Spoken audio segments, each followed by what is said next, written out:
حضور علیہ السلام سے ایک شخص نے پوچھا حضور میرے لیے بہترین وظیفہ کیا ہے؟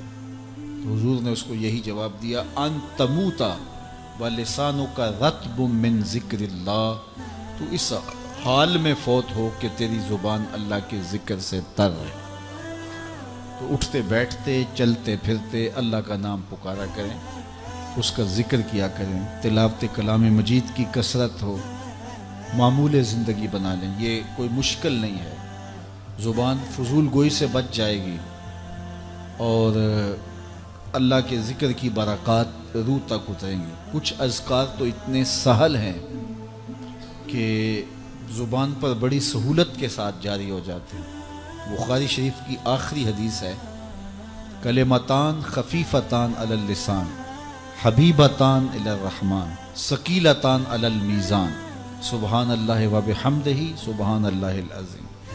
دو کلمات ایسے ہیں جو زبان پر بڑے ہی ہلکے ہیں، میزان پر اتنے بھاری ہیں کہ جب رکھے جائیں گے پلڑا جھکا دیں گے، اور اللہ کو بڑے ہی محبوب ہیں۔ اور وہ کلمات کیا ہیں؟ سبحان اللہ و بحمدہ سبحان اللہ العظیم۔ اب یہ دو کلمات ایسے ہیں کہ جس کو آپ چلتے پھرتے وضو بے وضو پڑھ سکتے ہیں، کوئی اوکھے نہیں ہے، اس سے زبان نہیں تھکتی، جبڑے نہیں تھکتے، ذہن نہیں تھکتا، دماغ نہیں تھکتا، چلتے پھرتے اٹھتے بیٹھتے وضو بے وضو سوتے جاگتے لیٹے کروٹ لیٹے جیسے بھی آپ پڑھ سکتے ہیں سبحان اللہ و بحمدہ سبحان اللہ العظیم۔ تو جب یہ میزان پہ رکھے جائیں گے پلڑا جھکا دیں گے۔ اور ایک روایت میں آتا ہے کہ یہ سبحان اللہ والحمدللہ اس قدر بابرکت کلمات ہیں کہ جب یہ کلمات کہے جاتے ہیں زمین سے آسمان تک جتنی خالی جگہ ہے نور سے بھر جاتی ہے۔ اللہ اکبر۔ تو یہ کیا مشکل ہے کلمات بولتے ہوئے کہتے ہوئے اٹھتے ہوئے سبحان اللہ و بحمدہ سبحان اللہ العظیم، یہ اٹھتے بیٹھتے پڑھتے ہیں۔ اس طرح قرآن مجید کی تلاوت، دیگر کلمہ طیبہ ہے، دیگر کلمات۔ تو کہا کہ تو اس حال میں مرے کہ تیری زبان اللہ کے ذکر سے تر رہے۔ کہتے ہیں خاموشی فضول گوئی سے بہتر ہے اور خاموشی سے اللہ کا ذکر بہتر ہے۔ اگر میسر آ جائے تو اللہ کا ذکر کریں، اور اگر یہ میسر نہیں ہے تو خاموش ہو جائیں۔ فضول باتیں، غیبت، چغلی، یہ وہ امور ہیں جو باطن کو اجاڑ دیتے ہیں۔ آج میں اور آپ اپنی گفتگو پہ غور کریں، انسان کے زیادہ تر گناہ اس کی زبان کی وجہ سے، اور بہت ساری نیکیاں اس کی زبان کی وجہ سے۔ تو اللہ تعالیٰ نے اس کو 32 دانتوں میں جکڑ کے رکھا ہوا ہے، لیکن یہ پھر بھی بے قابو ہو جاتی ہے۔ تو اس زبان کو کنٹرول میں رکھیں، اس کو اللہ کے ذکر سے تر رکھیں۔ جو زبان اللہ کے ذکر سے تر رہے گی۔ بخاری اور مسلم کی حدیث ہے کہ نبی علیہ السلام فرمایا کہ جس کی خواہش ہو کہ اس کی عمر زیادہ کر دی جائے اور اس کے رزق میں فراوانی ہو، جانتے ہو سارے، تو اپنے رشتہ داروں کے ساتھ صلہ رحمی کرے۔ یہ بخاری مسلم دونوں میں حدیث ہے کہ رشتہ داروں کے ساتھ اس نے سلوک کرنا انسان کے رزق میں اضافہ کرتا ہے اور اس کی عمر میں برکت دے دیتا ہے۔ تو اس کی وجہ سے لوگوں کا صلہ رحمی کریں، معاف کریں، لوگوں کو معاف کرنے کی روش اختیار کریں۔ ٹھیک ہو گیا جی؟ راز کیا ہے؟ یہ ایک ایسا سوال ہے جو سب پوچھتے ہیں۔ ہم بات کر رہے تھے پروفیسر صاحب سے، ڈیل کارنیگی کی، اور خلیل جبران نے بھی اس حوالے سے لکھا۔ جی ہاں، دیکھیں ہمارا مذہب، دیکھیں میں یہ کہتا ہوں کہ نبی کریم صلی اللہ علیہ وسلم کے بارے میں سب سے پہلے فیصلہ کر لیں کہ وہ کامیاب انسان تھے کہ ناکام۔ بے شک اگر آپ کہتے ہیں وہ کامیاب انسان تھے تو بس جو نبی کریم نے جو چیزیں اختیار کی نا اس کو اختیار کر لیں تو یہی کامیابی کا راز ہے۔ مثال کے طور پہ سب سے نمبر 1 نبی کریم صلی اللہ علیہ وسلم نے ایک درست موقف اللہ کی عطا سے اپنایا۔ اب یہ نہیں دیکھا کہ کون میری تائید کر رہا ہے کون نہیں کر رہا۔ تو سب سے پہلے انسان اپنے بارے میں فیصلہ کرے کہ میرا ایم کیا ہے، میرا گول کیا ہے، مجھے کس چیز کو اچیو کرنا ہے، اس کو پہلے اچھی طرح اس کے بارے میں غور و تفکر کر لے۔ جب وہ صحیح لگے تو اب پرواہ نہ کرے کہ لوگ میرا ساتھ دیتے ہیں کہ نہیں دیتے، اور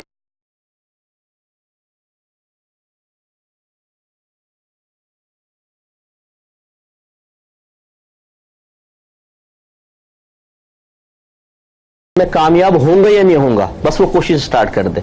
دوسرا استقامت بہت ضروری ہے. سیدہ عائشہ صدیقہ رضی اللہ تعالیٰ عنہ فرماتی ہیں کہ نبی کریم صلی اللہ علیہ وسلم جب بھی کوئی کام کرتے تھے ہمیشہ استقامت سے کرتے تھے، چاہے مقدار میں وہ تھوڑا ہی کیوں نہیں ہوتا تھا. تیسری بات یہ ہے کہ کسی کی حوصلہ افزائی کا انتظار نہ کرے، حوصلہ شکنی سے اپنے کام کو چھوڑے نہیں. اور چوتھی چیز ہے کہ اپنے ذہن اور قلب کی ڈکشنری سے شکست، بے بسی، بے چارگی، ہار، ان تمام کو کاٹ کر رکھ دے. اور اگر چاہے تو چونٹی کو اس کا ذریعہ بنا لے کہ دیکھیں آپ خود آزما کر دیکھ لیں، چھوٹا سا ٹکڑا چونٹی کے سامنے ڈالیں، وہ پکڑے گی، کھینچے گی، آپ اسے چھین لیں، پھر سامنے ڈالیں، پھر کھینچے گی، پھر چھین لیں. آپ 70 دفعہ بھی کریں، 100 دفعہ بھی کریں، وہ ہر دفعہ اس کو پکڑ کے کھینچے گی. اس سے ہمیں سبق حاصل کرنا چاہیے کہ اللہ تعالیٰ نے ایسی کائنات میں نشانیاں رکھی ہیں کہ جن پہ غور و تفکر کر کے اگر انسان ان کو اپنائے، ان سے درس حاصل کرے تو ضرور انشاءاللہ ایک نہ ایک دن کامیاب ہوتا ہے. میں آپ کو سارے قرآن کا خلاصہ بتا دیتا ہوں، سارے قرآن کا خلاصہ بتا دیتا ہوں.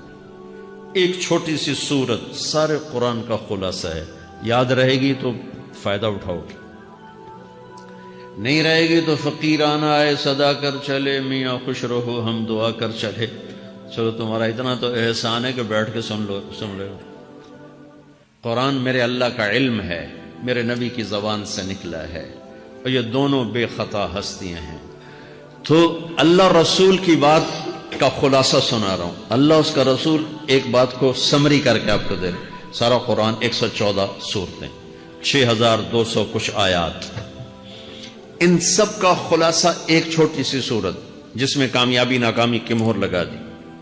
قرآن نے قسمیں اٹھائی ہیں، یہ قرآن کی آخری قسم ہے. قسم اٹھانے سے بات طاقتور ہو جاتی. اللہ کو قسم کی ضرورت نہیں ہمیں سمجھانے کے لیے. پہلی قسم قرآن کی سورہ نساء میں فَلَا وَرَبِّكَ لَا يُؤْمِنُونَ حَتَّى يُحَكِّمُوكَ فِي مَا شَجَرَ بَيْنَهُمْ، یہ پہلی قسم. دوسری آخری قسم ہے قرآن کی وَالْعَصْرِ، یہ آپ کو بتانا چاہتا ہوں. مجھے زمانے کی قسم. بچوں یہ بنیاد بنا لو، پھر آنکھیں بند کر کے چلو. تمہیں نوکری ملے تو بھی موج ہے، نہ ملے تو بھی موج ہے. تمہارے پاس دنیا کا علم آئے، کم آئے، زیادہ، یہ 4 باتیں ہیں تو تمہیں خوشخبری ہے. میرا اللہ نے کہا والعصر، مجھے قسم ہے زمانے کی، ان الانسان لفی خسر، ساری دنیا کے انسان یقیناً ناکامی کے سمندر میں ڈوب گئے. فی کا لفظ بہت خوفناک مطلب دے رہا ہے. یوں دکھا رہا ہے جیسے سفینہ انسانیت ناکامی کے سمندر میں ڈوب رہا ہو، غرق ہو رہا. تو پوچھنے والا پوچھتا ہے یا اللہ کوئی بچا، کوئی بچنے کی امید؟ کہاں؟ 4 کام کرنے والے ناکامی سے بچ سکتے ہیں. اچھا ناکامی کسے کہتے ہیں؟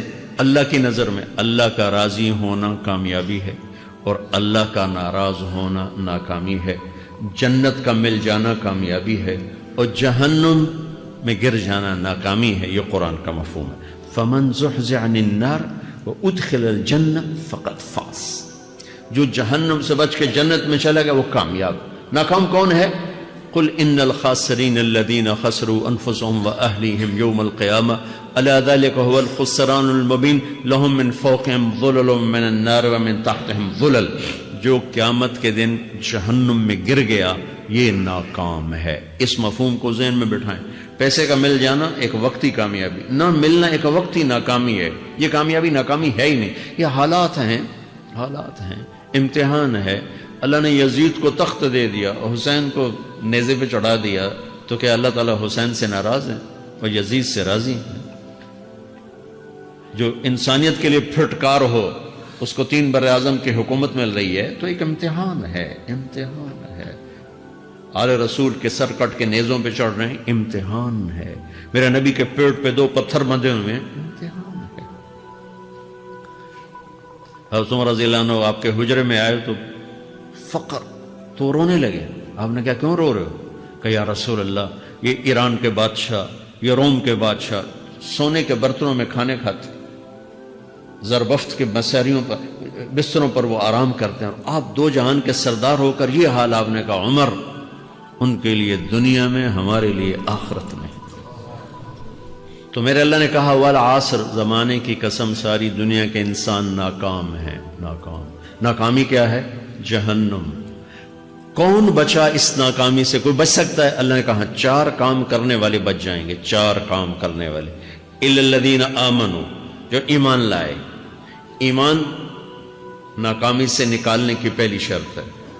وعملوا الصالحات، جنہوں نے اچھے اعمال کیے، اچھا عمل ناکامی سے نکلنے کی دوسری شرط ہے.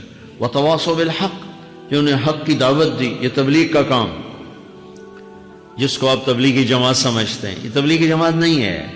یہ میرے رب کی لگائی ہوئی ذمہ داری ہے ختم نبوت کی وجہ سے کہ میرے نبی کے بعد اب کوئی نہیں آئے گا. تم اے امت محمد اس دعوت کے کام کو اور حق کی دعوت کو تم آگے پہنچاؤ گے. وتواصوا بالحق، یہ لازمی پیپر ہیں، کمپلسری پیپر، اس میں نقل بھی نہیں لگ سکتی ہے، یہ لازمی پیپر ہے. وتواصوا بالحق، کہ اب کوئی نبی نہیں آنے والا، لہٰذا ایک دوسرے کو تیار کرو، دنیا تک جاؤ، یہ تمہارے ذمہ ہے. یہ ناکامی سے نکلنے کی تیسری شرط ہے. چوتھا پیپر وتواصوا بالصبر، جنہوں نے صبر کی دعوت دی، صبر کیا. میرے بچوں، میرے عزیزوں، میرے بھائیوں، یہ 4 ضروری پیپر ہیں اپنی دنیا اور آخرت کی کامیابی کو حاصل کرنے کے لیے. یہ 4 ضروری پرچے ہیں دنیا اور آخرت کی ناکامی سے نکلنے کے لیے. والعصر، مجھے زمانے کی قسم، کیونکہ زمانہ گواہ ہے. زمانے کے اندر فرعون، قارون، حامان، شداد ڈوبے، برباد ہوئے، تباہ ہوئے. زمانے کی قسم. والعصر، مجھے عصر کے وقت کی قسم. یہ کیوں کہا؟ یہ ایک مطلب بیان کیا جاتا ہے. والعصر کے وقت کی قسم، کہ عصر کے بعد دن چھپنے میں ٹائم تھوڑا رہ جاتا ہے، تو اس وقت کاروبار میں بھی تیزی آتی ہے، سفر میں بھی تیزی ہوتی ہے، جلدی گھر پہنچیں، جلدی گھر پہنچیں. تو اللہ تعالیٰ ایک اشارہ فرما رہے ہیں والعصر، کہ تمہارے پاس بھی ٹائم تھوڑا رہ گیا ہے. یہ میری بات سن کے جلدی سے عمل کر لو، ٹائم تھوڑا ہے، جلدی سے عمل کرو، ٹائم تھوڑا ہے. پھر یہ صورت اتری عربوں میں. عربوں میں لڑائی کا ماحول ہے، ڈاکہ کا ماحول ہے، قتل و غارت کا ماحول ہے. تو عصر کے قریب مسافر قافلے تیز ہو جاتے تھے کہ جلدی سے کسی ٹھکانے پہنچیں تاکہ دشمن کے حملے سے محفوظ ہو جائیں. تو اللہ اس پس منظر میں فرما رہا ہے والعصر، ٹائم تھوڑا ہے، شام ہونے والی ہے، پتہ نہیں کب بلاوا آ جائے. جلدی سے یہ 4 کام سیکھو، جلدی سے کرو، جلدی سے کرو. ٹھیک ہو گیا. تیسرا مطلب والعصر، عصر کہتے ہیں نچوڑ کو، خلاصے، نچوڑ، عصیر، جوس کا کام کیا ہوتا ہے؟ یہ گلاس ہے خالی، یہ گلاس ہے نا، آپ اس میں ایک آم رکھو تو اندر نہیں جائے گا، یہیں اٹک جائے گا، ٹھیک ہے نا. اور اسی میں 2 آم کا رس نکالو تو اس میں آ جائے گا. ٹھیک، اس میں اب 1 کنو ڈالو، اندر نہیں آئے گا. اسی میں 3 کنو کو نچوڑو تو اس کے اندر اس کا رس آ جائے گا. عصیر، نچوڑ نکالنا، نچوڑ نکالنا. تو میرا اللہ کہہ رہا ہے کہ تم 114 صورتیں ہیں تم نہیں پڑھتے ہو، 6000 سے اوپر آتے ہیں تم نہیں پڑھتے ہو، تو میں تمہیں سارے قرآن کا نچوڑ نکال کر، جوس نکال کر 3 آیات میں پیش کرتا ہوں. مجھے اس قرآن کے خلاصے کی قسم، اپنے رب کی بات مان لو ورنہ بڑا نقصان اٹھاؤ گے. یہ بہت خوبصورت مطلب بنتا ہے. تو پہلی شرط ہے ایمان. ایمان کی شرط لگانے سے کافر ہمیشہ کے لیے ناکام ہو گئے. عمل کی شرط لگانے سے ایمان والے ناکام ہو گئے. یہ ناکامی کیا ہے؟ سیدھے جنت میں نہیں جائیں گے، وایا جہنم.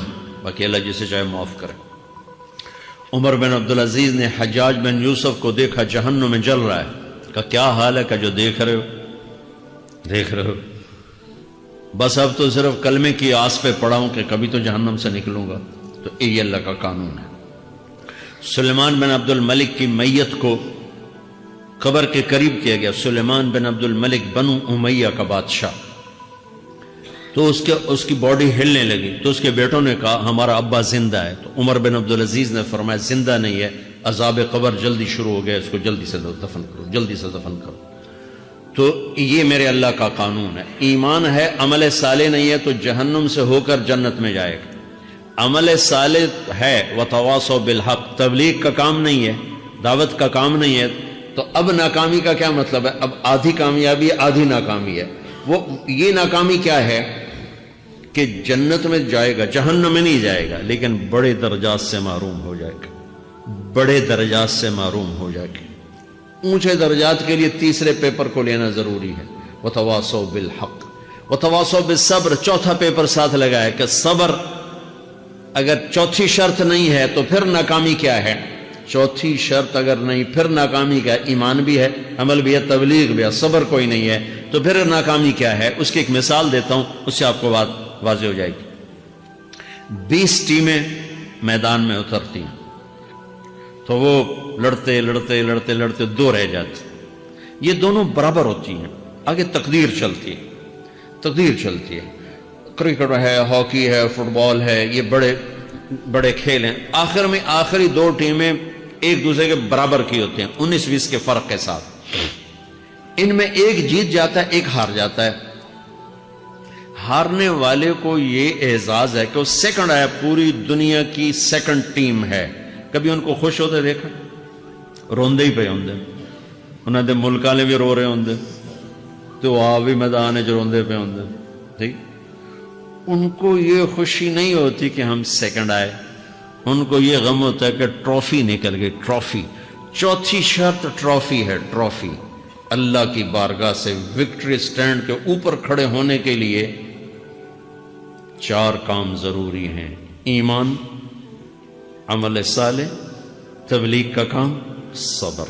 یہ 4 باتیں لازمی پیپر, آپ کے بھی لازمی پیپر کچھ ہوتے ہیں جن کا پاس ہونا ضروری ہوتا ہے. ایمان کا درجہ کیا ہے؟ ایمان کا آخری درجہ 33 نمبر والا بتا دوں. 33 نمبر والا تاکہ تسلی ہو, خوف نہ چھائے کہ بھئی ہم تو, ہمارے پاس تو ایمان ہے ہی کوئی نہیں, ہم کیا کریں. نہیں, میں 33 نمبر بتا دیتا ہوں, اس سے نیچے نہ جاؤ. میں نے 7ویں میں نا فارسی رکھی. فارسی نا وہ جو آپشنل مضمون ہوتا ہے, چونکہ اس کے ٹیچر تھے بوڑھے سے, میں نہ کچھ آکھنا نہ پوچھنا, چلو فارسی رکھو. تو زیدی صاحب رحمۃ اللہ علیہ, تو میرے نمبر آئے 7, 100 میں سے 7 نمبر. میں پڑھتا ہی نہیں. مجھے بلایا طارق جمیل, جی سر ادھر آئیے. تو وہ یہاں بیٹھے تھے چیئر پر, میں یہاں کھڑا تھا.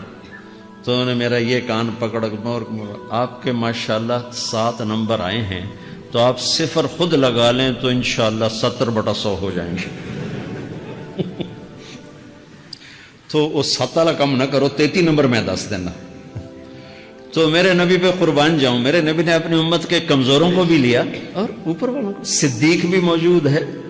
تو میرے نبی نے کہا اذا سرت کا حسنۃ وساءت کا سیئۃ فانت مومن.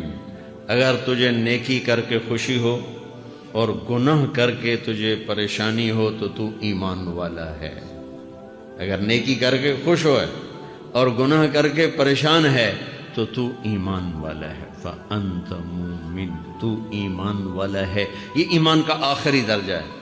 اس کے آگے پھر مائنس کام شروع ہو جاتا ہے کہ نہ نیکی کا شوق ہو, نہ گناہوں کا کوئی ڈر ہو, نہ ندامت ہو, نہ پشیمانی ہو, تو پھر یہ انسانوں سے نکل کر جانوروں میں چلا جاتا ہے.